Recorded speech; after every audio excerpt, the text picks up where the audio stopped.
লীগের ৭৫ বছর, বাংলাদেশের স্বাধীনতা যুদ্ধে নেতৃত্ব দেওয়া, বাংলাদেশের গণতান্ত্রিক আন্দোলন সমূহে নেতৃত্ব দেওয়া, বাংলাদেশের সাধারণ মানুষের বিভিন্ন অধিকার আদায়ের আন্দোলনে নেতৃত্ব দেওয়া আওয়ামী লীগ উপমহাদেশের অন্যতম প্রাচীন দল হিসেবে ৭৫তম বছরে পা দিয়েছে। আজ একটি রাজনৈতিক দল ৭৫ বছরে পৌঁছেছে।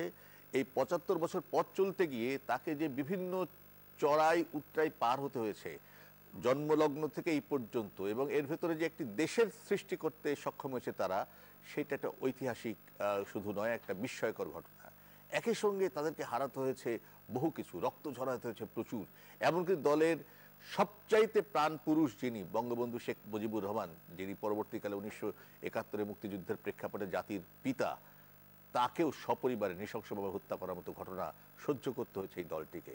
এরপরও এই দলটি গত ১৫ বছর বেশি সময় ধরে এবং টানা ৩ দফা নির্বাচনের ভেতর দিয়ে ক্ষমতায় রয়েছে। কেমন গেল আওয়ামী লীগের ৭৫ বছর? তার সাফল্য কোথায় ছিল, ব্যর্থতা কোথায় ছিল, আলোচনা কি, সমালোচনা কি, সেগুলো নিয়ে আমরা তুলে ধরবার চেষ্টা করব ইনসাইড পলিটিক্সের এই বিশেষ আয়োজনে।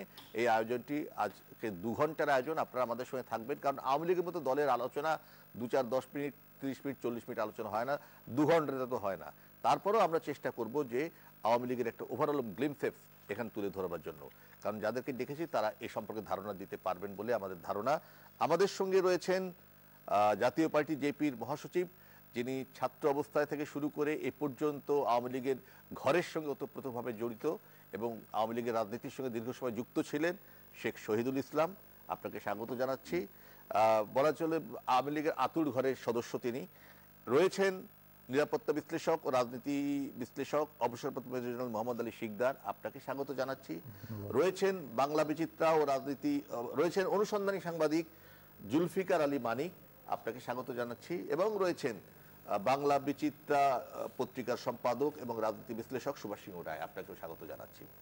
আমি অবশ্যই এখানে যেহেতু আতুর ঘরের মানুষ রয়েছেন, যদি আমি এইভাবে বলি, শেখ শহীদুল ইসলাম, আজকে তার অবস্থান যেখানে যে অবস্থা হোক না কেন, কারণ কি জন্য জানি না আমরা এখনো পর্যন্ত আওয়ামী লীগের আলোচনা তাকে আগে খুঁজি, এবং কি জন্য জানি না, আবার সবাই জানি, সেই জন্য তাকে দিয়ে শুরু করতে চাই। শেখ শহীদুল ইসলাম, আওয়ামী লীগের ৭৫ বছর, এই প্রশ্নটা আমি গতকালকেও করেছিলাম, আজকে আবার এই প্রশ্ন দিয়ে শুরু করতে চাইছি যে আওয়ামী লীগের ৭৫ বছর আমরা যখন এর উচ্চারণ করি, আপনার কাছে তখন কি প্রতীতি হয়? আপনার সাথে কোন চিত্রগুলো ফুটে ওঠে, কোন ঘটনাগুলো মনে হয়? আপনাকে ধন্যবাদ যে আজকে একটা অত্যন্ত সময় উপযোগী বিষয় নিয়ে এই আলোচনাটা সূত্রপাত করেছেন এবং এই আলোচনায় অংশগ্রহণের জন্য আমাকে আমন্ত্রণ জানিয়েছেন। একই সঙ্গে আমি নিউজ 24-এর দর্শক শ্রোতাবৃন্দদেরকেও আন্তরিক অভিনন্দন জানাই। আমি আমার বক্তব্যের সূচনাতে এই শুভ লগ্নে আওয়ামী লীগের সকল নেতা কর্মী যারা আওয়ামী লীগকে আছেন তাদেরকে শুভেচ্ছা জানাই, এবং একই সঙ্গে যারা এই প্রতিষ্ঠান করতে গিয়ে জীবন দিয়েছেন, মুক্তিযুদ্ধে জীবন দিয়েছেন, তাদের সকলের প্রতি আমি গভীর শ্রদ্ধা নিবেদন করছি। বিশেষত এই প্রতিষ্ঠানের যারা প্রাক্তন নেতৃবৃন্দ ছিলেন, আমি তাদের স্মৃতির প্রতি গভীর শ্রদ্ধা নিবেদন করছি, যাদের মধ্যে আছেন প্রতিষ্ঠাতা সভাপতি মৌলানা আব্দুল হামিদ খান ভাসানী এবং পরবর্তীতে যিনি সভাপতি হয়েছিলেন জনাব আব্দুর রশিদ তরকবা আগিস, এই দুজনকে।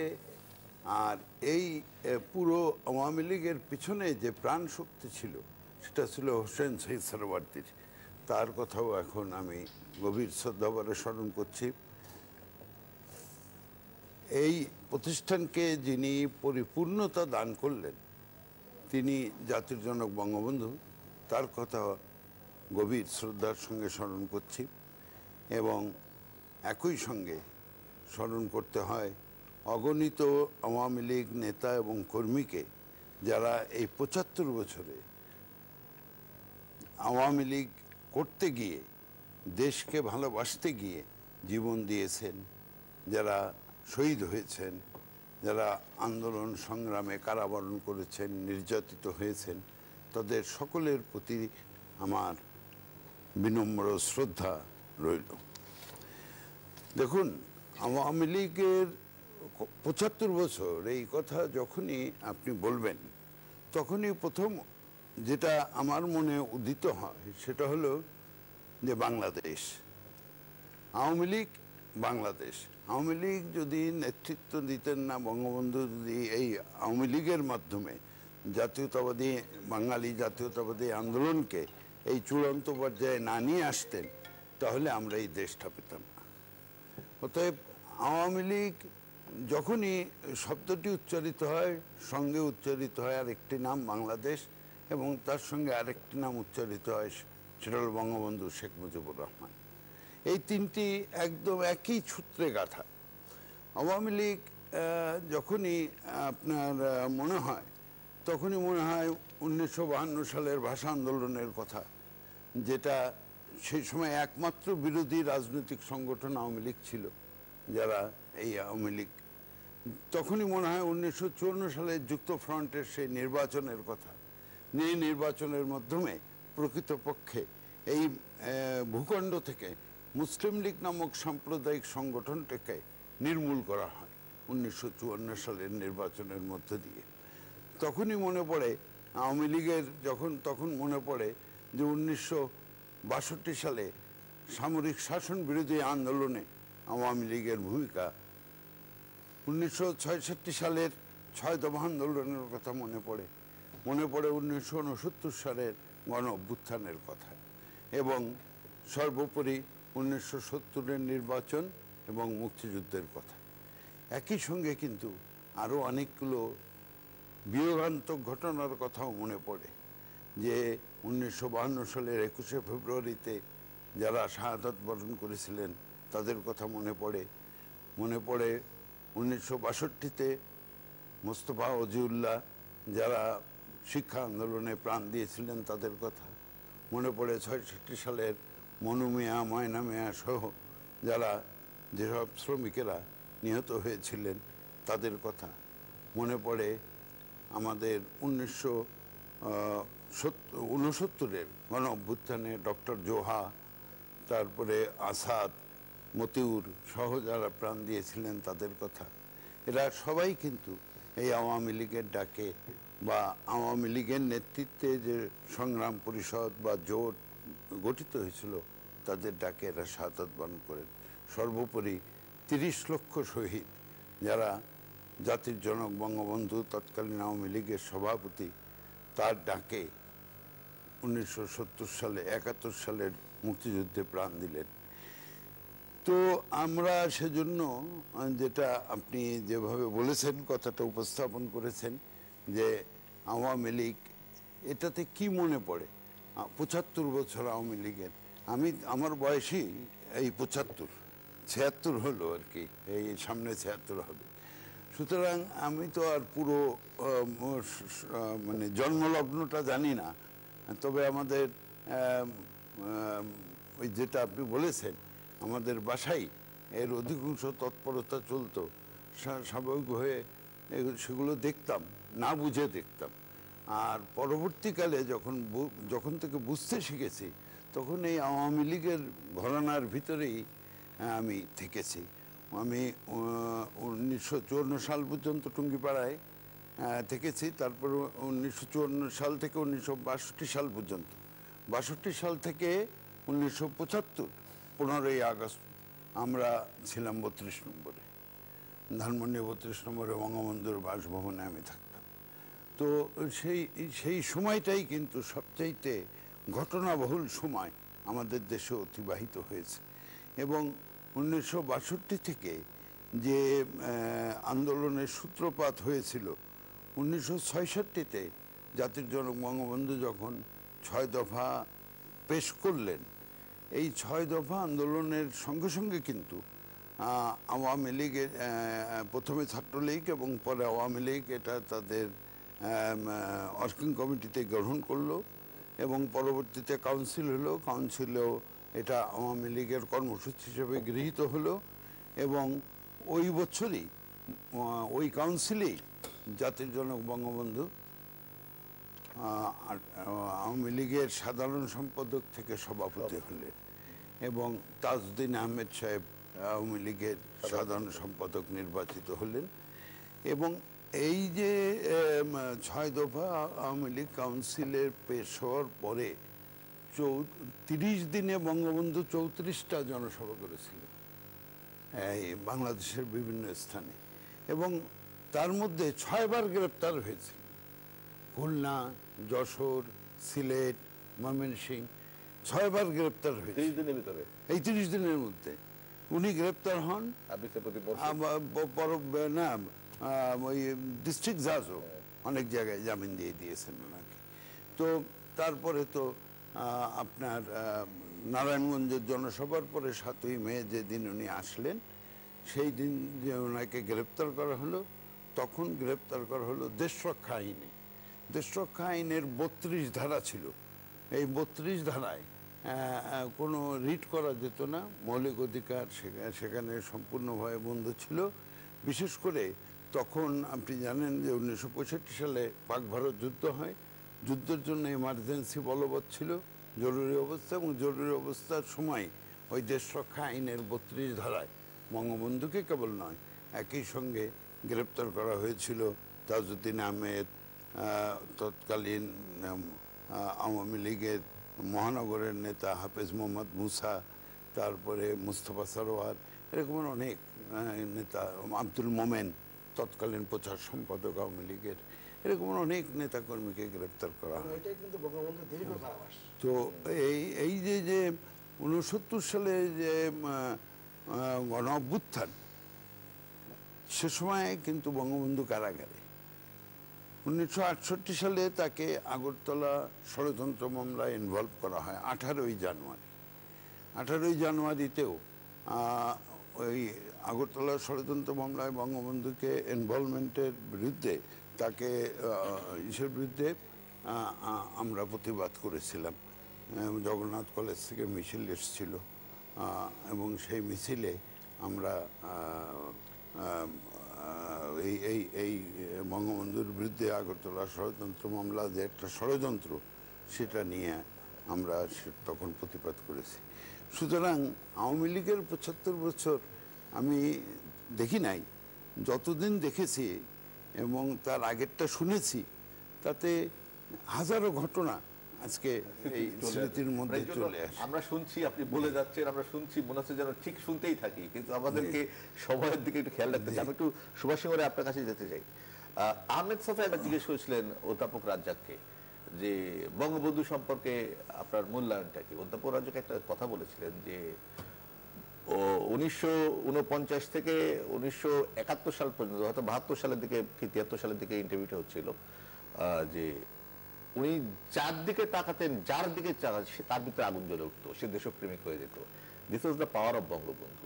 আমি যদি অধ্যাপক রাজ্জাকের বক্তব্যটা ধরি, এই পাওয়ারটার একটা বড় জায়গা হচ্ছে, গতকালকে এখানে আলোচনায় আমাদের বলছিলেন আমাদের অজয় দাশগুপ্ত, যে নেতা হিসেবে জনতার সঙ্গে তার কানেক্টিভিটিটার মূল জায়গা ছিল, যেটা শেখ হাসিনার ক্ষেত্রেও বিদ্যমান বলে অনেকে মনে করেন।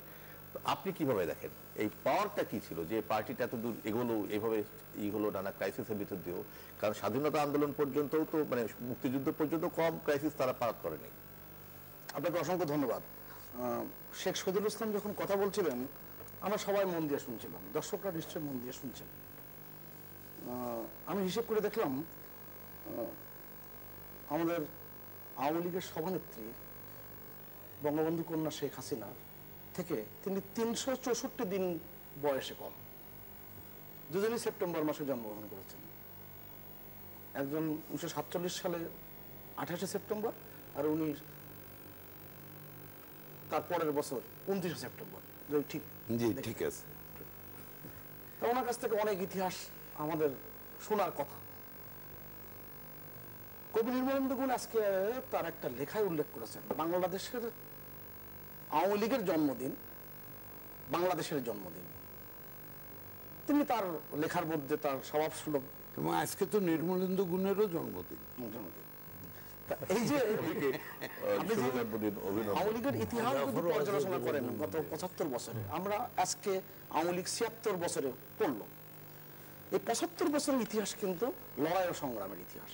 আমরা প্রায় কিন্তু এর কথা বলি যে বাঙালি জাতি লড়াই ও সংগ্রামের জাতি, লড়াকু জাতি।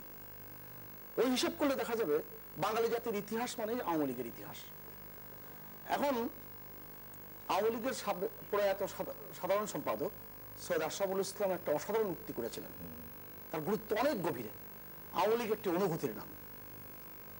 এই জনপদে বঙ্গবন্ধু শেখ মুজিব যেই দলটা গড়ে তুলেছেন, সেই দলটার ইতিহাস কিন্তু সংগ্রামের ইতিহাস,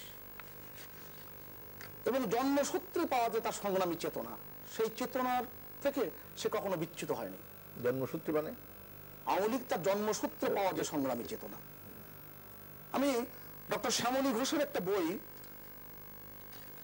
আওয়ামী লীগ 1949 থেকে 1971, ইউপিএল 2007 সালে এই বইটা বের করেছেন, এবং তিনি 1994 সালে ভারতের জওহরলাল নেহরু ইউনিভার্সিটি থেকে তিনি পিএইচডি ডিগ্রি অর্জন করেন, বিষয়বস্তু বাংলাদেশ আওয়ামী লীগ। এবং সেখানে 7 নম্বর পৃষ্ঠায় তিনি যে 3-4টি লাইন যুক্ত করেছেন, এটা কিন্তু খুবই গুরুত্বপূর্ণ। তিনি বলছেন, ওয়াকিবহাল সূত্রে জানা যায় যে ভাষা আন্দোলনের বিষয়ক বিতর্ক অংশগ্রহণ ছাড়াও পূর্ব পাকিস্তান আওয়ামী মুসলিম লীগের কর্মীরা 1951 সালে আদমশুমারি চলাকালে গণনাকারীদের নিকট জনগণ যাতে তাদের উর্দু ভাষার জ্ঞানের কথা স্বীকার না করে সে বিষয়ে বোঝানোর জন্য এরা অভিযান চালায়। আপনি চিন্তা করতে পারছেন কত গভীরে এটা। আপনি 50 সাল, আওয়ামী লীগের জন্ম 1949 সালের 23শে জুন, এত অল্প সময়ের মধ্যে আওয়ামী লীগের কর্মীরা, শেখ মুজিবুর রহমানের নেতৃত্বে কর্মীরা সমস্ত ঢাকা শহরের মানুষের কাছে যেয়ে পৌঁছানো। শেখ শহীদুল ইসলামের বয়স যখন 20 বছর, তখন 66 সালের 6 দফার এই আন্দোলনের চূড়ান্ত পর্যায়ে চলে গিয়েছে, কিন্তু বঙ্গবন্ধু তখন কারাগারে। যে কারাগারের সময় কথা বলছেন, বঙ্গবন্ধু কিন্তু সেই কারাগারে ওই যে নারায়ণগঞ্জ থেকে গ্রেপ্তার হয়েছিলেন, তিনি এই যে রাষ্ট্র বনাম শেখ মুজিবুর রহমান যে মামলাটির কথা কিছুটা উল্লেখ করলেন, সেই মামলাতে তাকে যখন সংযুক্ত করা হলো, এই যে সবচেয়ে দীর্ঘ কারাবাস বঙ্গবন্ধুর জীবনের। এবার কি আরো বলছেন কি, তারা যে এই ব্যাপারে সফলকাম হয়েছিল সেন্সাস কমিশনের মন্তব্য থেকে তা জানা যায়। কমিশনের মন্তব্যটা কি ছিল? তারা লিখেছিল, এই অঞ্চলে 1.5% মানুষ উর্দু সামান্য বুঝতে পারেন, লেখা তো দূরের কথা। 1947 সালে ভারতবর্ষ যখন দুখণ্ডে বিভক্ত হয়ে গেল, পাকিস্তানের জন্মের পর থেকেই বঙ্গবন্ধু শেখ মুজিবুর রহমান কত দ্রুত গতিতে এই বাংলাদেশ নির্মাণের জন্য লড়াই করলেন। এটা খুবই সিগনিফিক্যান্ট এন্ড সাইলেন্ট মুভমেন্ট, মানে খুবই সিগনিফিক্যান্ট একটা মানে এটাই কিন্তু তিনি তার বইতে উল্লেখ করেছেন, এবং সেন্সাস কমিটির রিপোর্টও কিন্তু এই বইয়ের মধ্যে আছে। এখন রাহুল, আমি খুব সংক্ষেপে একটা কথা বলি। বঙ্গবন্ধু শেখ মুজিবুর রহমান যখন লড়াই সংগ্রাম করছেন, প্রথমে তিনি করলেন কি, গণতান্ত্রিক যুবলীগ। এটা সেপ্টেম্বর মাসের 7 তারিখে। আগস্ট মাসের 15 থেকে সেপ্টেম্বরের 7, সময়কাল কত পার্থক্য, কত অল্প দিন, 1 মাসেরও কম সময়। তারপরে করলেন কি, 1948 সালে 4 জানুয়ারি পূর্ব পাকিস্তান মুসলিম ছাত্রলীগের জন্ম দিলেন। ধারাবাহিকতা দেখেন, 1949 সালে 26শে মার্চ ঢাকা বিশ্ববিদ্যালয়ের 4র্থ শ্রেণী কর্মচারীদের আন্দোলনের সাথে একাত্মতা ঘোষণা করেছিলেন বলে তার ছাত্রত্ব বাতিল করা হলো। বলা হয়েছিল, তুমি যদি মুসলেকা দাও, এবং এই সালাউদ্দিন কাদের চৌধুরী পিতা ফজলুল কাদের চৌধুরী, তাকে তখন তিনি গ্রেপ্তার অবস্থায় ছিলেন, তাকে সেখানে ঢাকা মেডিকেল কলেজের সেই রুমে যে, তাকে কারাগারের রুমে যে বলেছিলেন, যদি মুসলেকা দেওয়া হয় তাহলে সবকিছু প্রত্যাহার করা হবে। তা বঙ্গবন্ধু সেটা মানেননি, এবং তিনি মানেননি। হিসাব করে দেখুন তো রাহুলদা, সেই 1949 সালের 26শে মার্চ, মাত্র 22 বছরের মাথায়, 1971 সালের 26শে মার্চ, এই 22 বছরের মধ্যে তিনি পুরো পাকিস্তানটাকে বাংলা এই মাটি থেকে বিতাড়িত করলেন। তাকে বহিষ্কার করেছিল 26শে মার্চ 1949 সালে, আর তিনি পুরো পাকিস্তানকেই এই মাটির থেকে বহিষ্কার করলেন মাত্র 22 বছরের মাথায়। 1949 সালে যে ঘটনাগুলো ঘটছে, সেটা হচ্ছে প্রথম যে ঘটনার সূত্রপাত অগ্নি স্ফুলিঙ্গের মতো ছড়িয়ে পড়লো টাঙ্গাইলের একটি উপনির্বাচনে, যেটা ওখানকার জমিদার পুত্র কে বলা হতো পন্ডিত সাহেব, পন্নী সাহেব খুররম খান পন্নী সাহেব তাকে পরাজিত করলেন কে? শামসুল হক সাহেব। সেই শামসুল হকই কিন্তু আওয়ামী মুসলিম লীগের প্রথম সাধারণ সম্পাদক। বঙ্গবন্ধুর বয়স তখন মাত্র 29 বছর, তিনি কারাগারে। তার 3 দিন পর তিনি মুক্ত হন। মাওলানা আব্দুল হামিদ খান ভাসানী সহ যত কেন্দ্রীয় নেতৃবৃন্দ ছিলেন আর গুণীজনরা ছিলেন, সবাই মিলে ব্যান্ড পার্টি বাজাতে বাজাতে এই নাজিমউদ্দিন রোডে কারাগারে গিয়েছিলেন বঙ্গবন্ধুকে বরণ করবার জন্য। অর্থাৎ বঙ্গবন্ধুর যে রাজনীতির ইতিহাস এবং আওয়ামী লীগের যে ইতিহাস, সেই ইতিহাস যদি আপনি 2 ঘন্টা 4 ঘন্টা 5 ঘন্টা যদি সবাই মিলে আমরা আলোচনা করি, তা ইতিহাসটা বেরোবে সংগ্রামের ইতিহাস, লড়াইয়ের ইতিহাস। অসাধারণ, অসাধারণ। আমি আমাদেরকে বিরতিতে যাওয়ার আগে আমি দুজনে একটু কথা শুনে যেতে চাই, আমরা আলোচনা করবো অনেক সময়। আমি একটু জেনারেল শিকদার আপনার কাছে আসতে চাই, আপনাকে সময় কম দেবো, তারপর বাকি সময় দেবো বিরতিতে, তারপর ফেরত এসে বড় আলোচনা করবো। আমি আপনার কাছে যে বিষয়টা আসতে চাই সেটা হচ্ছে যে স্পেসিফিক কোশ্চেনের ভিতরে থাকতে চাই। আওয়ামী লীগের ব্যাপারে বাংলাদেশে দীর্ঘ সময় একটা ধারণা ছিল যে আওয়ামী লীগ একটি গ্রাসরুট থেকে উঠে আসা গণমানুষের পার্টি, এবং এটা একটা অ্যান্টি সেনাবাহিনী পার্টি, এরকম একটা ধারণা ছিল, যেটা পাকিস্তান আমলও ছিল এবং স্বাধীন বাংলাদেশও ছিল। বঙ্গবন্ধু শেখ মুজিবুর রহমানকে যারা হত্যা করেছেন তারা সেনাবাহিনী একটা বিপদগামী অংশ বলে বলা হয়, এবং পরিকল্পিতভাবে সেই অংশটাকে ব্যবহার করা হয়েছে। ইভেন 2001 সালের নির্বাচনের ক্ষেত্রেও এই জাতীয় সেন্টিমেন্টকে, এবং 1991 সালের নির্বাচনেও এই সেন্টিমেন্টটাকে কাজে লাগানো হয়েছিল যে এটা আসলে আর্মিদেরকে তারা ঠিক থাকবে না। সেনাবাহিনীর একজন সদস্য হিসাবে বা একজন জেনারেল হিসাবে, সাবেক জেনারেল হিসাবে আপনি কিভাবে আওয়ামী লীগের সেনাবাহিনীর সঙ্গে আওয়ামী লীগের রিলেশনশিপটাকে কিভাবে দেখেন? দেখেন, আমি আপনার কথার সাথে একটু দ্বিমত পোষণ করতে এইভাবে চাই যে দেখেন, সেনাবাহিনী, আওয়ামী লীগ, বাংলাদেশ, এটাকে আপনি কিন্তু যদি একটা ভিন্ন ভিন্ন ভাবে দেখেন, একে অপরের সাথে যদি বিপরীতভাবে দেখেন, সেটা কিন্তু ভুল হবে। সব সামগ্রিকভাবে জাতি রাষ্ট্র, সবাই কিন্তু জাতি রাষ্ট্রের অংশ। সুতরাং সেই জায়গা থেকে যদি আপনি দেখেন, তাহলে কিন্তু যে ধারণাটার কথা আপনি বলছেন, আমি বলবো যে সেই ধারণা একেবারে ভ্রান্তিমূলক ধারণা। কারণ কিন্তু আমি যেটা বলছি বাজারে একটু প্রচলিত না, প্রচলিত আছে, মানুষ অনেক গুজব, অনেক মিথ্যাচার তো চলছে। বঙ্গবন্ধু হত্যাকাণ্ডের প্রেক্ষাপটে এই জিনিসটা তৈরি হয়েছে, চলছে গুজব, শুরু নয়, মিথ্যাচার তো সেই পাকিস্তান আমল থেকে শুরু হয়েছে। আপনি এই শহীদ ভাই তো সাক্ষী যে যখন বাংলাদেশের মানুষ তার স্বাধিকার আন্দোলন, অধিকার আন্দোলনে সব কিছু করেছে, তখনই কিন্তু এই মিথ্যাচার করে বলা হয়েছে এরা হলো সব ভারতের দালাল, এরা বাংলাদেশের চায় না। সেই মিথ্যাচার ছিল। তবে আপনি যদি বঙ্গবন্ধুর একেবারে শুরু থেকে শেষ পর্যন্ত দেখেন, উনি, আমার বহু অফিসার আমার জানা আছে, বাঙালি অফিসার, যারা পাকিস্তানের সময় কোনো কারণে হয়তো ওনার সাথে যোগাযোগ বা করেছেন, তারা যখন ওনার কাছে গিয়েছেন, তারা সেনাবাহিনীতে যাওয়ার জন্য যাচ্ছেন, তখন বঙ্গবন্ধু তাদেরকে উৎসাহিত করছে যে তোমরা সেনাবাহিনীতে যোগদান করো, এবং এটা পরবর্তীতে আমাদের কাজে লাগবে, তোমরা এই দেশের সন্তান। আপনি যদি 6 দফায় দেখেন, 6 দফার শেষ দফাতে আপনি দেখেন, 6 দফার শেষ দফায় কি ছিল? বাংলাদেশের প্যারামিলিটারি ফোর্স থাকবে, এবং সেখানে তিনি ব্যাখ্যা করে বলেছেন যে পাকিস্তান সেনাবাহিনীর সশস্ত্র বাহিনীর 3টি শাখা রয়েছে, বাংলাদেশ নৌবাহিনী, স্থল বাহিনী এবং বিমান বাহিনী, তার নৌবাহিনী সদর দপ্তর পূর্ব পাকিস্তান হতে হবে। এই দাবিটা তিনি এখানে করেছেন। তারপরে যদি আপনি দেখেন একেবারে বাংলাদেশের কথায় আসেন, তো বাংলাদেশের কথা যদি আপনি আসেন, বাংলাদেশের তো সেনাবাহিনীকে উনিই পুনর্গঠন করলেন। বাংলাদেশের তো সেনাবাহিনী কোনো বিশৃঙ্খল অবস্থায় ছিল। 71-এর মুক্তিযুদ্ধের সময় আমাদের বাঙালি কয়েকটি রেজিমেন্ট ছিল, তারা মুক্তিযুদ্ধে যোগদান করেছিলেন, কিন্তু পুনর্গঠিত তো হননি। তো বাংলাদেশের কিন্তু প্রথম সেনাবাহিনী পুনর্গঠিত করলেন তিনি, এবং তিনি যদি সেনাবাহিনীর প্রতি এই ধরনের কোনো ধারণা থাকতো বা আওয়ামী লীগের থাকতো, একটা সেনাবাহিনীর সবচাইতে গর্বের যে জায়গাটি, সেটি হলো সেই দেশের মিলিটারি একাডেমি। 1974 সালে বঙ্গবন্ধু বাংলাদেশ মিলিটারি একাডেমি প্রতিষ্ঠা করলেন, এবং আপনি নিশ্চয়ই মনে আছেন যে ওখানে প্রথম ব্যাচটি যেদিন পাসিং আউট হয়, অফিসার হিসাবে উনি ওখানে গিয়েছিলেন, এবং উনি ভাষণে বলেছেন যে আমার সারা জীবনের স্বপ্ন আজ পূরণ হয়েছে, আমি আমার বাংলাদেশে মিলিটারি একাডেমি প্রতিষ্ঠা করতে পেরেছি। উনি বলছেন যে আমার সারা জীবনের স্বপ্ন আজ পূরণ হয়েছে। হ্যাঁ, ওনার এবং আপনার সঙ্গে একটু অ্যাড করি, তার দুই ওনার সন্তান। দুইটা ছেলে, সন্তান। দুইটা ছেলেকে উনি আর্মিতে দিয়েছেন। আর্মিতে দিয়েছেন, হ্যাঁ সেটা একটি কথা। শেখ কামাল ফার্স্ট ওয়ার করছে এবং স্যান্ডার্স থেকে স্যান্ডার্স শেখ জামাল হয়ে আসলো। আসলো। তো সুতরাং সেই জায়গা থেকে এটা একেবারে ভ্রান্তিমূলক প্রচারণা, বিদ্বেষমূলক প্রচারণা।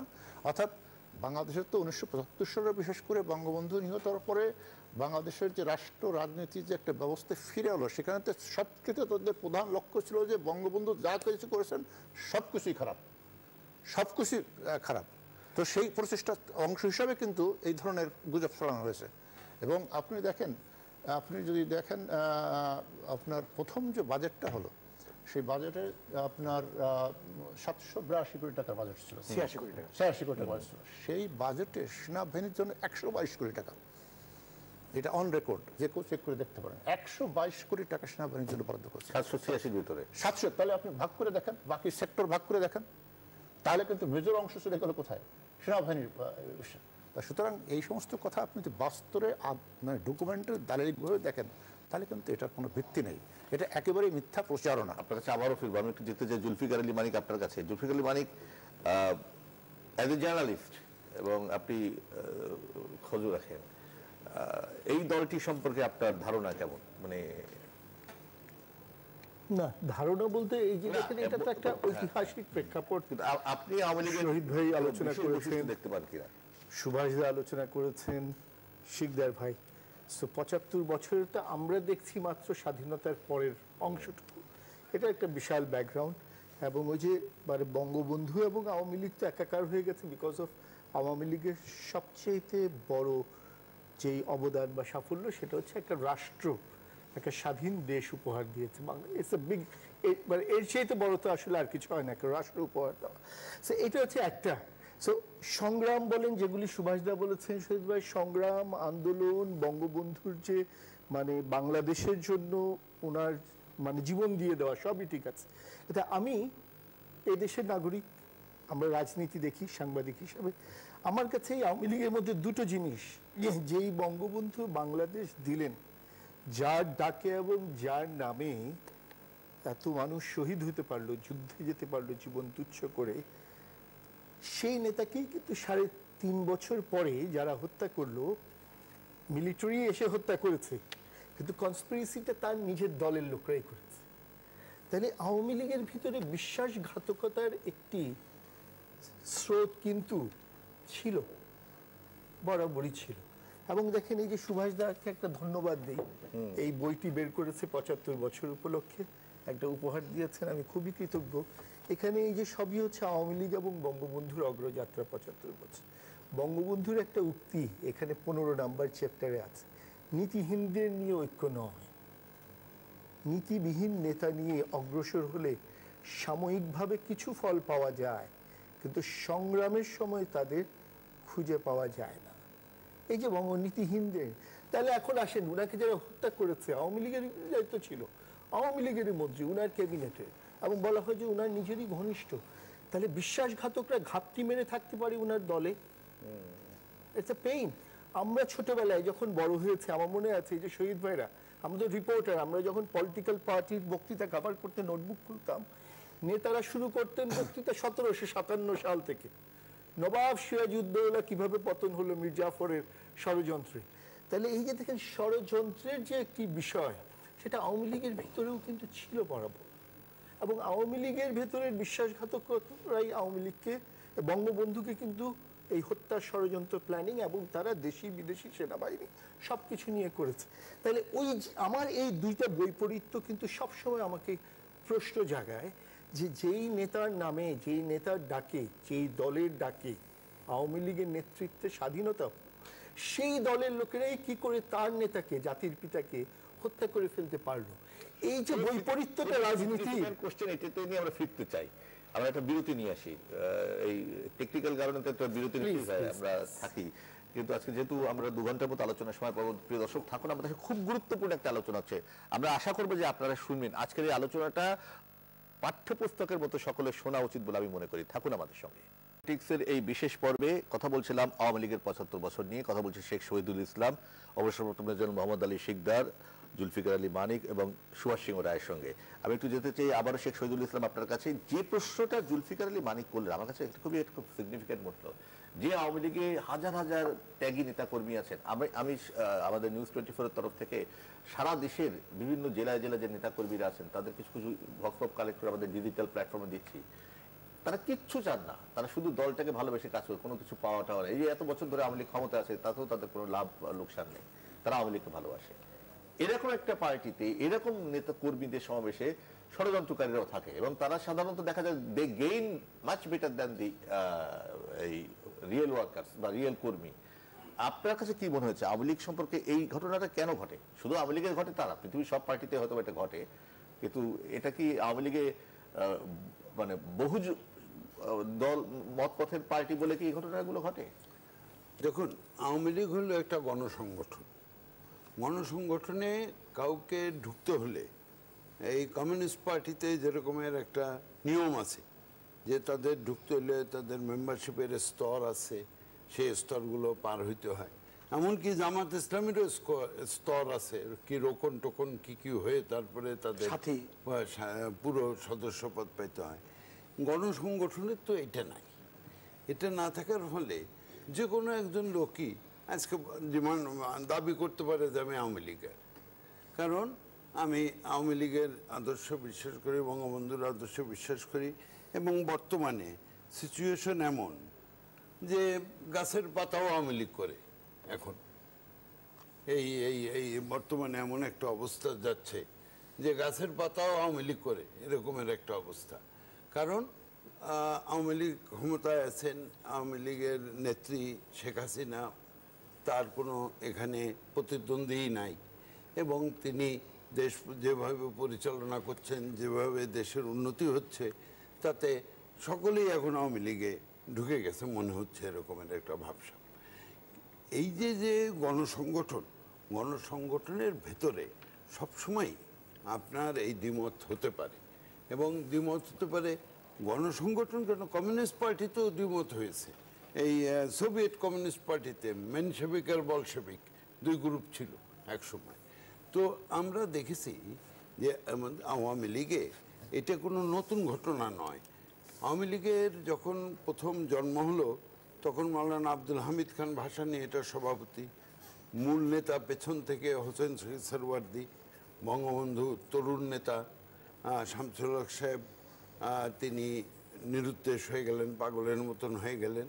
তখন বঙ্গবন্ধুকে সাধারণ সম্পাদকের দায়িত্ব দেওয়া হলো।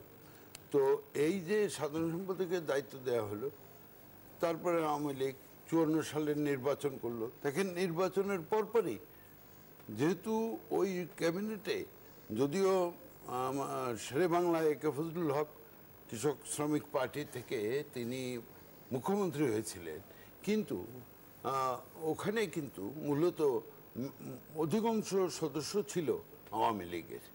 সুতরাং বঙ্গবন্ধু যখন মন্ত্রী হলেন ওই দিনই তো ষড়যন্ত্র শুরু হলো, আদমদীতে রাইট হলো। উনি শপথ অনুষ্ঠান থেকে আদমদীর রাইট থামাতে চলে গেলেন এবং 17 দিনের মাথায় সেই মন্ত্রী সভা ডিসলভ করা হলো। ওই তখন ওই পাকিস্তান গভর্নমেন্টের হাতে একটা আইন ছিল, 92 ক ধারা জারি করে সেই আমাদের ক্যাবিনেটকে ডিসলভ করে দেওয়া হলো। সুতরাং আমরা দেখেছি যে এই ষড়যন্ত্র, এবং দেখা গেল কি আজকে সংবিধানের 70 ধারা অনেকে বিরোধিতা করেন যে তারা তো অনেক ঘটনা জানেন না।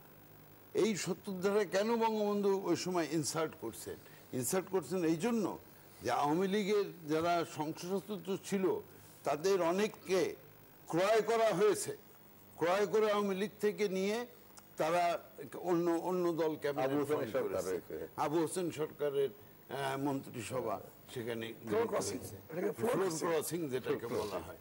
তো এগুলো তো হয়েছে, এই জন্য 70 ধারা ওই জন্য সন্নিবেশিত করা হয়েছে। তারপরে ধরেন কাকমারি কনফারেন্সে আওয়ামী লীগ ভাগই হয়ে গেল 10 বছরের মাথায়। আপনার চলে গেলেন মাওলানা আব্দুল হামিদ খান ভাসানী, তিনি বেরিয়ে গিয়ে ন্যাপের গোড়াপত্তন করলেন এবং আওয়ামী লীগের অভ্যন্তরে একটা বিরাট ফাটলের সৃষ্টি হলো এবং সেই ন্যাপ তখন আওয়ামী লীগের বেশ শীর্ষস্থানীয় কয়েকজন নেতাকে নিয়ে চলে গেলেন যারা বিভিন্ন পদে ছিলেন, তারা আওয়ামী লীগ ছেড়ে ন্যাপে চলে গেলেন। তো এরপরে আমরা দেখি যখন বঙ্গবন্ধু 6 দফা দিবেন তার আগেই আর একবারও আওয়ামী লীগের অভ্যন্তরে কিন্তু যখন 1955 সালের কাউন্সিলে মুসলিম শব্দ বাদ দেবেন তখন আব্দুল সালাম খান, তারপরে আপনার আব্দুল জব্বার খদ্দর, জসিমউদ্দিন আহমেদ এরা আওয়ামী লীগ থেকে বেরিয়ে গিয়েছিলেন। বেরিয়ে গিয়ে বললেন মুসলিম কাটা আওয়ামী লীগ ওটা আমরা করি না, মুসলিম কাটা আওয়ামী লীগ ওটা আমরা করি না, এই বলে তারা বেরিয়ে গেলেন। অসাম্প্রদায়িক যখন আওয়ামী লীগকে অসাম্প্রদায়িক প্রতিষ্ঠানে রূপান্তর করা হয়। সুতরাং এই যে আওয়ামী লীগের অভ্যন্তরে ঘাপটি মেরে থাকা একটা গোষ্ঠী, তারা সবসময় আওয়ামী লীগের সুবিধাটা নিতে চেয়েছে, কিন্তু তারা প্রকৃতপক্ষে আওয়ামী লীগের যে জয়যাত্রা সেটা শক্তিশালী করার জন্য ত্যাগ স্বীকার সেটা তারা করতে চান না। এখন এখন এখন যদি মানে বললেও একটু অন্যরকম মনে হবে, মরহুম মানুষ, সর্বজন শ্রদ্ধেয়, অনেক বই টই লিখেছেন। আবুল মনসুর আহমেদ সাহেব এরা আওয়ামী লীগের ভেতরে একটা গ্রুপ করতেন। আবুল মনসুর আহমেদ, আতাউর রহমান খান এরা সবসময় বঙ্গবন্ধুর বিরোধিতা করতেন আওয়ামী লীগের অভ্যন্তরে, এবং এরা বঙ্গবন্ধুর বিরোধিতা করতেন, যার জন্য ওই যে যেটা এখন আনাম প্লাজা হয়েছে এইটাকে অনেকে বলতো, যেহেতু এখানে নানান ধরনের ষড়যন্ত্র চলতো, কাশিম বাজারের কুঠি হিসেবে এটাকে চিহ্নিত করা হতো। তো এটা নতুন কিছু না, আওয়ামী লীগের এই ধারা কিন্তু এখনো অব্যাহত। হ্যাঁ, তো এইগুলো আছে। তো এই ধারা এখনো নাকি অব্যাহত? আমি যে ধারা 75-এর কথা বললাম, কি দুঃখের কথা বলছি। এই ধারা অব্যাহত গণসংগঠনে থাকতেই পারে। না সেটা বঙ্গবন্ধুর যদি, যেমন ধরেন আমরা যদি বলি যে মোস্তাক সাহেবের কথা, মানে মোস্তাকের কথা যদি বলি, সেই মোস্তাকের অনেকেই বুঝতে পারতেন যে মোস্তাক কি করতেছেন না করতেন, তারপরেও কন্টিনিউ চলতো। আমাকে 10 সেকেন্ড আপনার কোশ্চেনটা সাপ্লিমেন্ট করে দিই। মানে আমার দিকে প্লিজ ক্ষমা করবেন। মানে শহীদ ভাই যেগুলি বললেন, দলের ভিতরে দ্বিমত থাকবে, দ্যাটস দ্য ডেমোক্রেটিক প্র্যাকটিস। মতভেদ থাকবে, মত পার্থক্য থাকবে, রাইট? ইভেন মত পার্থক্যের পরেও ডেমোক্রেটিক সিস্টেমে মেজরিটির ডিসিশন যখন হয়ে যায়, তখন যারা অপোজ করছে তারা কিন্তু মেজরিটির ডিসিশন পালন করবে। দিস ইজ দ্য প্র্যাকটিস ডেমোক্রেসির। এটা থাকবে। এটা শহীদ ভাই যা বলছেন সব পাকিস্তান আমলের গল্প, কিন্তু আমার কথা হচ্ছে এই যে সুভাষ ভাইয়ের কাছে গেলেন তো, ওই যে এখনো আছে বলছে সমস্যাটা, যেই নেতার নামে এবং ডাকে যে দলটা নেতৃত্ব দিল দেশের স্বাধীনতা এবং চিরকালীন গৌরব, সেই দলটাই 3.5 বছর একটা চিরকালীন কলঙ্ক অর্জন করলো তার নেতাকেই হত্যা করে এবং জাতির পিতাকে হত্যা করে। এই ট্রেন্ড নাকি এখনো আছে। এটা তো পাকিস্তানের ষড়যন্ত্র না, ইটস এ পিওর তার ইনসাইড পার্টির ষড়যন্ত্র। বঙ্গবন্ধু হত্যাকাণ্ডের সংবাদ শুনে জার্মানির তৎকালীন সময় যে চ্যান্সেলর ছিলেন উইলি ব্রান্ট, তিনি মন্তব্য করেছিলেন যে জাতি শেখ মুজিবকে হত্যা করতে পারে ওই জাতিকে আর বিশ্বাস করা যায় না। আমি 2-3 ছোট ছোট ঘটনা আপনাকে বলি, যে বঙ্গবন্ধুকে যারা অনুসরণ করত পাকিস্তানের গোয়েন্দা বাহিনীর লোকজন, সেটা তো একটা secret documents on Bangabandhu Sheikh Mujibur Rahman এই 14 খণ্ডে প্রকাশিত হয়েছে, এবং এটা ইতিহাসকে আমাদের সামনে উন্মোচন করে দিয়েছেন বঙ্গবন্ধু কন্যা শেখ হাসিনা। আপনি খেয়াল করে দেখেন যে আপনি প্রশ্ন করেছিলেন না জুলফিকার আলী মানিক ভাইকে, আপনি সংবাদপত্রে গণমাধ্যমের মানুষ, আপনার প্রতিক্রিয়াটা কি দাঁড়ায়? আপনি দেখেন সিক্রেট ডকুমেন্টসের 2য় খণ্ডে দেখা যাচ্ছে 1952 সালের 15 সেপ্টেম্বর চট্টগ্রাম আওয়ামী লীগ নেতা এম এ আজিজ বঙ্গবন্ধুকে চিঠি লিখেছেন, মিউনিসিপ্যাল ইলেকশন সংক্রান্ত একটি মামলায় সরাদ্দি সাহেব আইনজীবী হিসেবে কাজ করলে ফি হিসেবে 5,000 টাকা পাওয়া যাবে। বঙ্গবন্ধু সরাদ্দি সাহেবকে জানিয়ে দিলেন এ থেকে 1,000 টাকা আইনজীবী পাবেন, মানে আপনি পাবেন, বাকি 4,000 টাকা ইত্তেফাকের জন্য ব্যয় করা হবে। মানে আমার 2য় খণ্ডের সিক্রেট ডকুমেন্টস এটা পাচ্ছি। আর বঙ্গবন্ধুর যে আত্মত্যাগের কথা, আর আপনি যে বললেন যে দলের ভিতরে যে ঘাপটি মেরে থাকা ষড়যন্ত্রকারীরা, সেই ঘাপটি মেরে থাকা ষড়যন্ত্রকারীদেরকে শেখ শহীদ অনেকবার দেখেছেন, কাছ থেকে দেখেছেন। বঙ্গবন্ধুর যখন পিতার মৃত্যু হলো তারপরে যে ক্রন্দন, জানি না তিনি ওদিনকে ছিলেন কিনা, টঙ্গিপাড়া সে কবরস্থানের পাশে, কার ক্রন্দন? খন্দকার মোস্তাকের। হ্যাঁ, তা এটা এই ইতিহাস বাঙালি জাতির ভিতরে অনেকভাবে আছে। যেহেতু নীরশ্রী চৌধুরী বলতেন আত্মঘাতী বাঙালি। একটা বিরতি নিতেই হবে।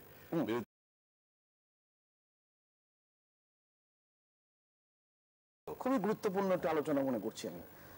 আপনি দেখেন, এই বঙ্গবন্ধু তার 32 বছর রাজনৈতিক জীবন 1971 সালের পর্যন্ত আপনি যদি হিসাব করে দেখেন, বঙ্গবন্ধুর অসমাপ্ত আত্মজীবনের সূত্র ধরে যদি আসি, এই 32 বছরের জীবনে তিনি 48% সময় কাটিয়েছেন পথে প্রান্তরে, 40% সময় কাটিয়েছেন কারাগারে, মাত্র 12% সময় তার নিজের পরিবারকে দিয়েছেন। হোসেন সৈয়দ সোহরাওয়ার্দী বঙ্গবন্ধুর গুরু, তিনি বলছেন যে তুমি তো দাঙ্গা উপদ্রুত এলাকা তোমাকে পাঠাচ্ছি, তা তুমি কলকাতা থাকতেই, বিহারে, তা তুমি তোমার স্ত্রীর কাছ থেকে অনুমতি নাও। কারণ যখন এই হোসেন সৈয়দ সোহরাওয়ার্দী বলছিল যে পৃথিবীতে তোমার সবচেয়ে ঈশ্বর কর্তৃক প্রেরিত যদি কোনো গিফট থাকে সে হচ্ছে তোমার স্ত্রী। তা বঙ্গবন্ধু চিঠি লিখছেন গুরুর কথায়। বেগম মুজিব চিঠি পাল্টা চিঠি লিখছেন যে আপনি শুধু আমার স্বামী হওয়ার জন্য জন্মগ্রহণ করেননি, আপনি আপনার কাজ করুন, আমাকে আল্লাহর উপরে সঁপে দিন। আবার দেখেন এই যে মানে ইতিহাসের কত ত্যাগ এবং তিতিক্ষার জায়গা। 1952 সালে 14 জুন লাহোর থেকে হোসেন সৈয়দ সোহরাওয়ার্দীকে বঙ্গবন্ধু চিঠি লিখছেন, তখন তো তরুণ শেখ মুজিব। তিনি বলছেন যে দয়া করে আমার কথা ভাববেন না, আমার জন্মই হয়েছে কষ্ট সহ্য করার জন্য, I have born to suffer. এই মানুষটির উপরে আপনি খেয়াল করে দেখুন, 6 দফার যখন তিনি ঘোষণা করলেন তখন আওয়ামী লীগের সভাপতি মৌলানা আব্দুর রশিদ তর্কবাগীশ, তিনি কিন্তু 6 দফাকে সমর্থন করেননি। কিন্তু বঙ্গবন্ধু এই যে সারা বাংলাদেশ ব্যাপী তার যে দ্রুত বেগে তিনি যখন এই 35 দিনে যখন তিনি 32টি জনসভা করে ফেললেন এবং এই প্রান্ত থেকে প্রান্ত ঘুরে গেলেন, যোগ্য দল কিন্তু 6 দফাকে সমর্থন করলেন। আর আপনি যদি হিসেব করে দেখেন, আপনি একটা খেয়াল করে দেখবেন, আপনি প্রথম যখন ম্যানিফেস্টো হয় আওয়ামী লীগের, সেই ম্যানিফেস্টোতে পূর্ব পাকিস্তান মুসলিম আওয়ামী লীগের, আওয়ামী মুসলিম লীগ, ওই আওয়ামী মুসলিম লীগের, সেখানে যে ছিল ওয়ার্কিং কমিটি বৈঠক 1949 সালের 17 আগস্ট। ওয়ার্কিং কমিটির বৈঠকে গণতন্ত্র কর্মসূচি অনুমোদিত হয় এবং এটা কিন্তু পুরোপুরি আমি সিক্রেট ডকুমেন্টস এর থেকে উৎকলন করছি। দেশ রক্ষা, বৈদেশিক নীতি মুদ্রা কেন্দ্রের হাতে রেখে আর সব ক্ষমতা পূর্ব পাকিস্তানের হাতে দিতে হবে। খেয়াল করে দেখেন 49 সালে তার যে আন্দোলনের সূত্র, সেটা কিন্তু আপনার 6 দফার ভিতরে কিন্তু উপন্ত রয়েছে। তার মানে ওনার লড়াই কিন্তু থামেনি। যেমন এবং পূর্ণ আঞ্চলিক স্বায়ত্তশাসনের প্রস্তাব যে সুনির্দিষ্টভাবে গৃহীত হলো, এটা প্রথম কর্মসূচিতেই। তা এই যে এগিয়ে যাওয়া, আপনি খেয়াল করে দেখুন তো, বঙ্গবন্ধু কন্যা শেখ হাসিনা যখন 1981 সালে 17 মে দেশে ফিরে আসেন, তখন বাংলাদেশটা কেমন ছিল? এখন আওয়ামী লীগ নিয়ে অনেক সমালোচনা থাকতে পারে, প্রান্তিক বিচ্যুতি নিয়ে অনেকে কথা বলবেন এবং কিছু কিছু সমালোচনা এগুলো অনেক যৌক্তিকতাও থাকতে পারে, আমি অস্বীকার করছি না।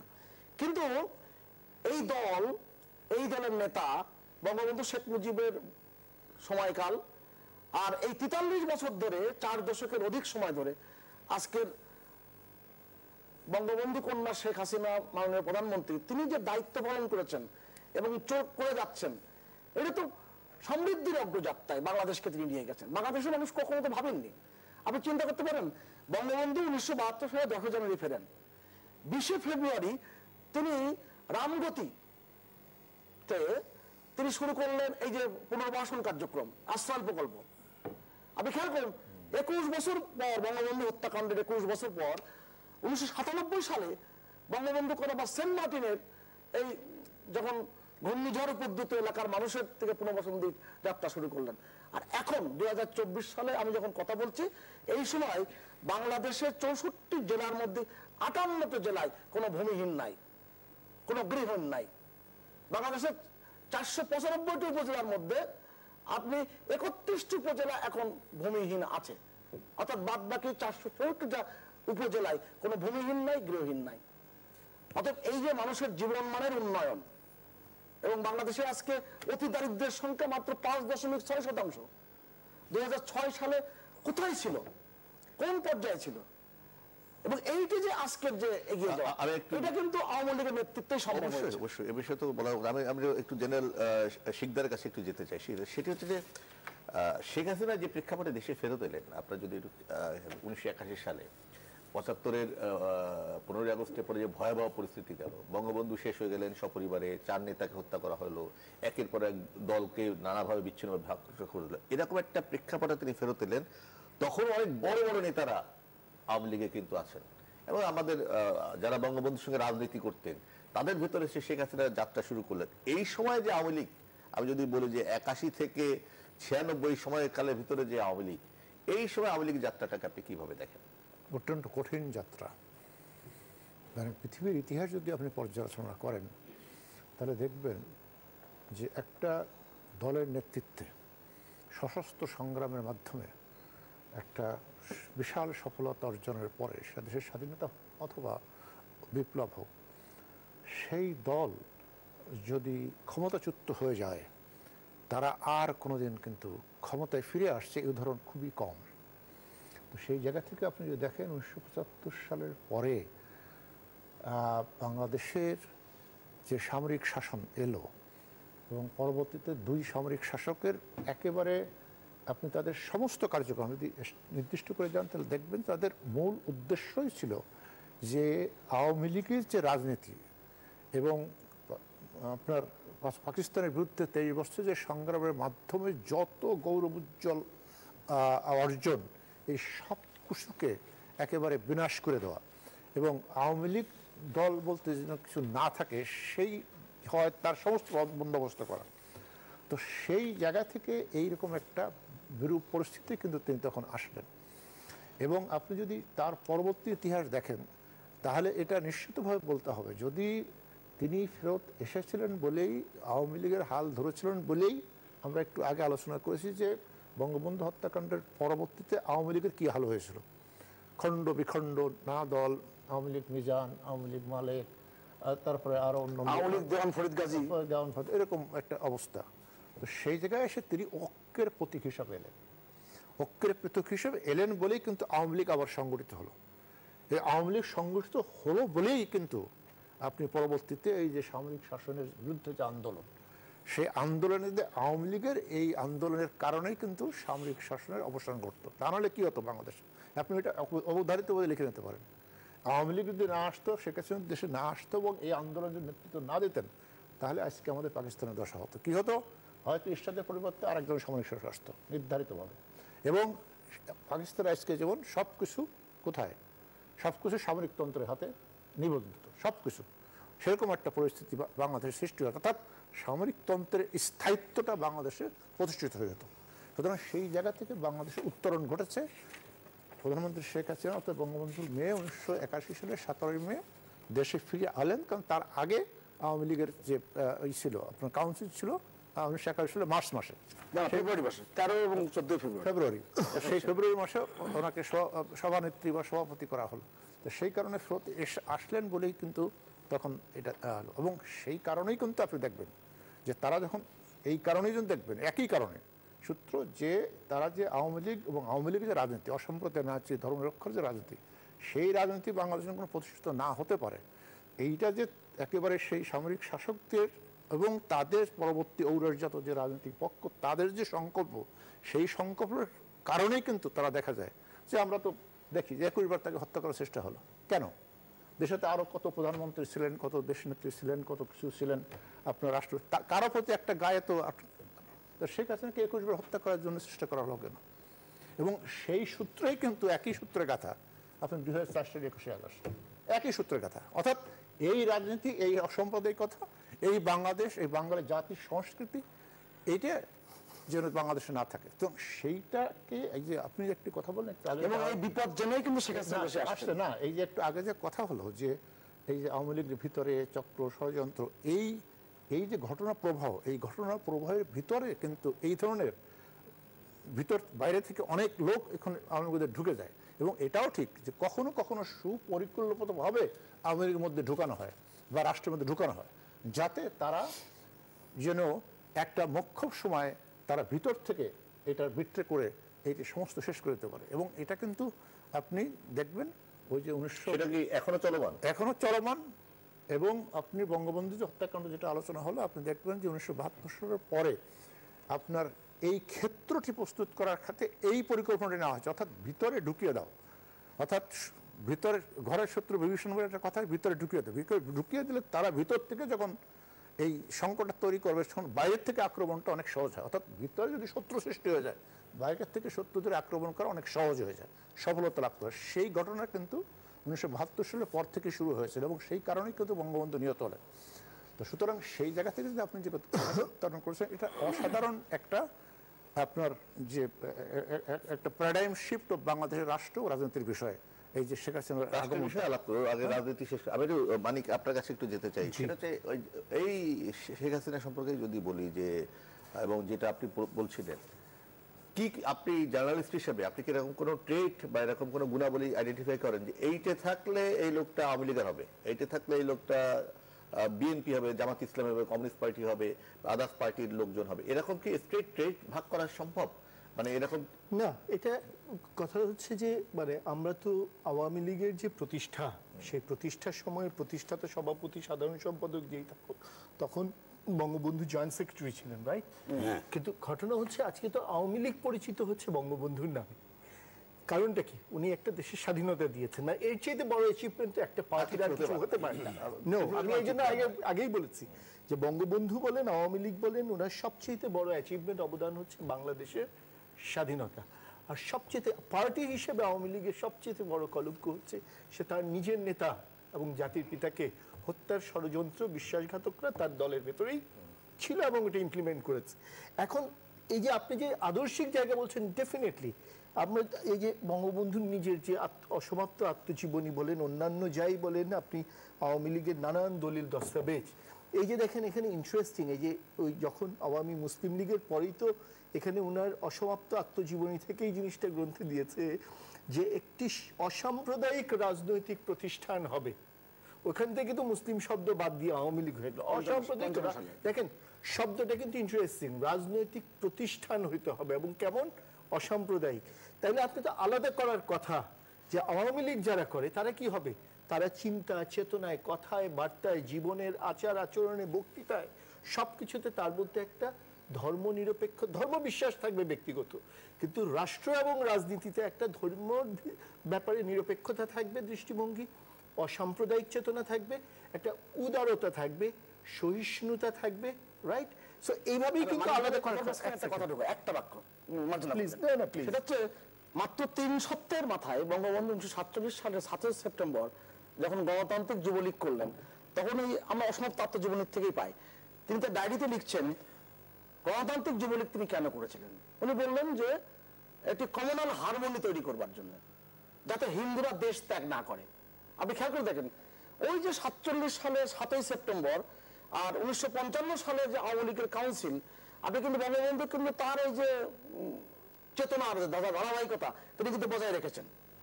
না, আপনি যেটা বলছেন পার্থক্য, ডেফিনেটলি আওয়ামী লীগ তো একটা আদর্শ ভিত্তিক রাজনীতি আইডেন্টিফাই করা সম্ভব যে কে আওয়ামী লীগ, যদি আপনি অবশ্যই সম্ভব। কারণ হচ্ছে এই আপনি লুকানো যায় যে ওনারা বলছেন না ইনফিল্ট্রেশন, এই যে গত 15 বছরে যে আওয়ামী লীগ ক্ষমতায়, আওয়ামী লীগের ভেতরে কি ইনফিল্ট্রেশন হয় নাই? তার নিজের রাজনীতির বিরোধী শক্তি, আওয়ামী লীগের ভেতরে তো বরাবরই অসাম্প্রদায়িক ধর্মনিরপেক্ষ চেতনার মানুষ যেমন ছিল আছে, আওয়ামী লীগের ভিতরে বরাবরই সাম্প্রদায়িক লোক কিন্তু আছে। এবং যারা ঘাপটি মেরে আছে তারা কিন্তু যত বেশি জয় বাংলা আর জয় বঙ্গবন্ধু বলে, অন্যরা কিন্তু তত বেশি প্রয়োজনও মনে করে না, কারণ সে তো হৃদয় দিয়ে ওটা চর্চা করে। ফলে এইগুলি বুঝবার, আমি মনে করি এগুলি বুঝবার অবশ্যই সুযোগ আছে, আলাদা করবার সুযোগ আছে, কিন্তু বুঝার চেষ্টা করে কিনা নেতারা নাকি। কারণ হচ্ছে এখন রাজনীতি যদি হয় যে আমি সুভাষদার নামে স্লোগান দিলেই সুভাষদা আমার প্রতি ব্যাপক খুশি, আর যে স্লোগান দিচ্ছে না কিন্তু সুভাষদার জন্য জীবন দেওয়ার জন্য রেডি হয়ে বসে আছে, সুভাষদা তাকে ছুঁড়ে ফেলে দিল, তাহলে আমি বলবো এটা সুভাষ দা একজন ছাত্র নেতা ছিলেন, তো নেতা হিসেবে উনার নিজের লোককে চিনতে না পারার একটি ব্যর্থতা দায় কিন্তু সুভাষ দাকে আমি দেব। ফলে এই যে চিনতে পারাও তো একটা নেতৃত্বের গুণ, চিনে কাকে রাখতে হবে, কাকে ফেলতে হবে, কাকে দূরে ঠেলতে হবে, এটাও কিন্তু নেতৃত্বের একটা গুণ। এই গুণগুলো যদি চর্চা না হয় তখনই কিন্তু সমস্যা হয় যে আপনি আপনার চারপাশে বন্ধু দ্বারা পরিবেষ্টিত নাকি বন্ধু বেশি শত্রু দ্বারা পরিবেষ্টিত, এটা কিন্তু আপনি চিন্তা, ওই যে ওইটাই বললাম। আপনাকে আমি একটা ছোট জিনিস জিজ্ঞেস করি, আপনি সামরিক শাসনের আমলটা তো দেখেছেন এবং আমরা তো এটা একদম সামরিক শাসকরা কি করেছে যে আওয়ামী লীগকে নিশ্চিহ্ন করা? দুইটা জিনিস, একটা দেখেন যে অনেকে এক একটা উদাহরণ দেয় যে বিশ্বের অন্য অনেক দেশেও এরকম সরকার প্রধান রাষ্ট্রপ্রধানদেরকে হত্যা করা হয়েছে। ইয়েস, আমেরিকাতেও হয়েছে, রাইট? ইভেন আমাদের পাশের দেশ ভারত, পাকিস্তান তো এটা, আমি অবশ্য খুব দুঃখ যে আমি পাকিস্তানে ঠিক রাজনীতি হয় বলি না, আমি বলি ওরা আসলে ষড়যন্ত্রতেই ব্যস্ত, রাজনীতি ওদের প্র্যাকটিসের মধ্যে, ষড়যন্ত্রই হচ্ছে একমাত্র তন্ত্র, ওখানে রাজনীতি কোনো তন্ত্র নাই। তো এই যে দেখেন পার্থক্যটা হচ্ছে কি, দেখেন আপনি মানে আওয়ামী লীগের ভেতরে যে বিশ্বাসঘাতক দলটা ছিল তারা যে ওই যে সাম্প্রদায়িক, কারণ আমাদের যে জাতীয় সঙ্গীত পাল্টাইতে হবে, আমাদের এখানে ন্যাশনাল ড্রেস হইতে হবে সাম্প্রদায়িক, রাইট? আমাদের এইটা পাল্টাইতে হবে। ওরা যে অসাম্প্রদায়িক ধর্ম নিরপেক্ষ রাষ্ট্রের চরিত্র নিয়ে যে স্বাধীন করেছেন বঙ্গবন্ধু দেশটাকে, এটাকে পাল্টে দিতে হবে। এই যে সামরিক শাসকরা ৭৫ থেকে পুরো ৯০ পর্যন্ত, যদিও তারা পরে তাদের আর্মি ড্রেস খুলে কেউ পড়েছেন, সাফারি পড়েছেন, প্রিন্স কোট পড়েছেন, কোটটাই পড়েছেন, but they are the military ruler, এবং দুইজনই কিন্তু আমাদের সুপ্রিম কোর্টের রায় অনুযায়ী অবৈধ শাসক, অবৈধ সেনা শাসক। ফলে তারা যেটা করেছে যে একদম মৌলিক যে চরিত্র নিয়ে বাংলাদেশ স্বাধীন করেছিলেন বঙ্গবন্ধু, ওই চরিত্রটাকে পাল্টে পুরোটাই আবার পাকিস্তানে রিপিট করতেছে। মানে এখানে বাংলাদেশ থাকবে কিন্তু চরিত্র থাকবে পাকিস্তান। ফলে ওই যে আদর্শিক যে লড়াইয়ের জায়গাটা, ওইটা কিন্তু কখনো ওই জায়গায় আমরা মিনিমাইজ করতে পারি না, ক্রমশই কিন্তু সেটা দীর্ঘ থেকে দীর্ঘায়িত হয়েছে। অর্থাৎ এখনো কিন্তু সেই লড়াই বলবৎ আছে, আদর্শিক যে লড়াই। ফলে সামরিক শাসকরা যেটা করেছে, আমি একটা জিনিস বলি, প্রথমত তারা রাজনীতিকে ধ্বংস করার চেষ্টা করেছে। বিরাজনীতি কি করেন না, পলিটিক্স। পলিটিক্স এই যে আজকে যে আমি অনেক সময় দুঃখ করে বলি রাজনীতি পুরো ব্যবসায় পরিণত হয়েছে। রাজনীতিতে বাণিজ্যিকীকরণ, নেতা কেনা বেচা, ক্যান্টনমেন্টে বসে আজকে ঢুকো কালকে বেরো, ওরে মন্ত্রী, এইগুলির চর্চাই তো হয়েছে সামরিক শাসনামল থেকে। Just after the killing of the father of the nation, right? অমুকরে টাইনা আনো, অমুকরে ফেলা দো। এই যে আপনার সেনাবাহিনীকে ব্যবহার করে, তার গোয়েন্দা সংস্থাকে ব্যবহার করে রাজনীতির নেতা কেনা বেচা, দোলে আনা, ফেলে দেয়া, জেলে ঢুকাও, মেরে ফেলো, this are all the dirtiest practice. শুরু হয়েছে মিলিটারি আমল থেকে। মিলিটারি, এই যে বঙ্গবন্ধু বলেছে না রাজনৈতিক প্রতিষ্ঠান তৈরি করতে হবে, আমার দেশে তো রাজনৈতিক প্রতিষ্ঠান এখনো তৈরি হয়নি। প্রতিষ্ঠান তৈরির আগেই রাজনীতির চর্চাকে ডিস্ট্রয় করে ফেলার যে পুরো প্রক্রিয়াটা, এটা শুরুই তো হয়েছে আমাদের মিলিটারি শাসকদের দিয়ে। তারপরে এখন তো আমরা রাজনীতিটাই ঠিক মতো চাকা ঘুরাতে পারছি না, প্রতিষ্ঠান তো বহু দূরের কথা। আমাদের ২ মিনিট সময় পাবো বিরতি রেখে, আপনি কিছু বলবেন? জি, আমি বলতে চাই এটা যে দেখুন, আওয়ামী লীগ সংগঠনগতভাবে এখন যেখানে আছে, এই যে সুদীর্ঘকাল তারা ক্ষমতায় আছে, ক্ষমতায় থাকলে যে দোষগুলো একটা রাজনৈতিক সংগঠনের আর প্রকাশিত হয়, বিশেষ করে বিরোধী পক্ষের, আমার মনে হয় যে আওয়ামী লীগের উচিত এখন এই বিষয়গুলোর দিকে বেশি দৃষ্টি দেওয়া। যেমন প্রশাসনে দুর্নীতি, যেমন জনগণ যেন সরকারি এজেন্সিগুলোর কাছ থেকে যথাযোগ্য সেবা পায় তা এনশিওর করা, এবং যেটাকে বলা হয় সুশাসন প্রতিষ্ঠা। তো এই বিষয়গুলো, এবং একই সঙ্গে জঙ্গিবাদ, সাম্প্রদায়িকতা, এই শক্তিগুলো যাতে মাথা চাড়া দিয়ে না উঠতে পারে সেদিকে লক্ষ্য রাখা।